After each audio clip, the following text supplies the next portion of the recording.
नमस्कार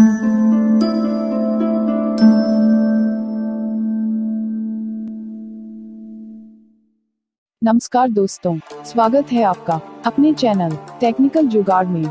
आज हम सीखेंगे किस तरह से हम TVS बाइक का कार्बोरेटर और ऑयल टैंक साफ कर सकते हैं, वो भी जुगाड़ू तरीके से।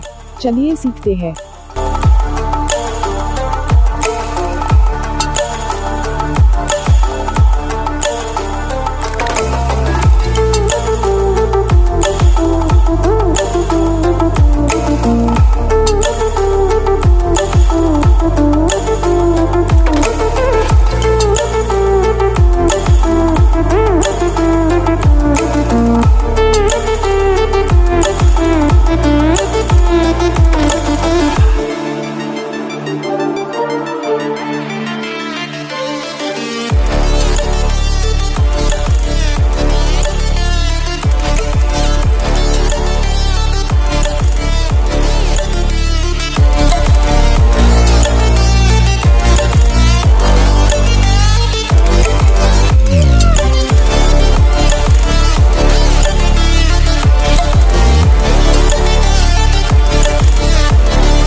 सबसे पहले कार्बोरेटर को खोल लेंगे, तत्पश्चात पेट्रोल टैंक से पेट्रोल निकाल लेंगे।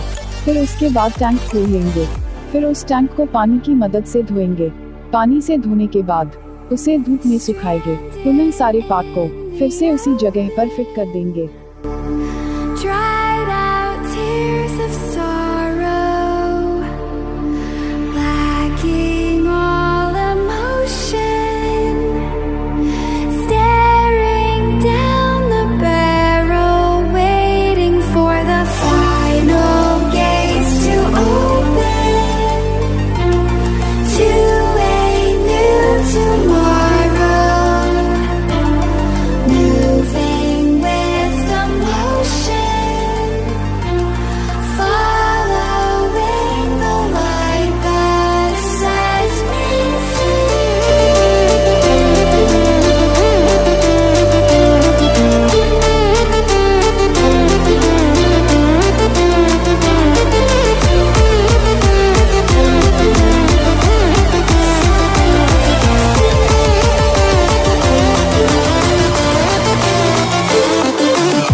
अगर आपको ये वीडियो हेल्पफुल लगी हो तो सब्सक्राइब करना ना भूलें।